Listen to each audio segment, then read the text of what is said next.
Miyane kulmiye ugu rida kulligan kulmiye ugu rida akhyaarta aad iyo aad baan idin salaamayaa. Waxaan idin leenahay one love Somaliland and one love kulmiye.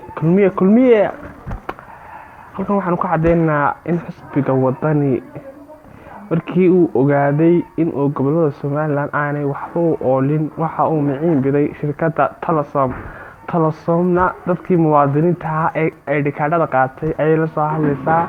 Waxay leedahay kaarkaan ka iibsanaa, markaa fadlan qaalay xarunta kuugu dhow ee xisbiga kulmiye.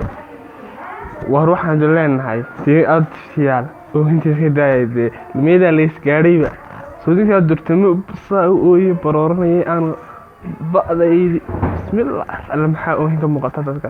Waxaan isku nidhi shirkadda Telesom waxaanu ka dacweynaynaa dowladda Somaliland.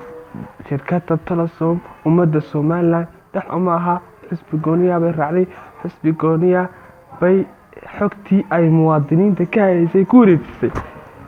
Marka waxaanu rajaynaynaa in xukuumadda Somaliland si tallaabo degdeg ah ay ka qaado shirkadda Telesom.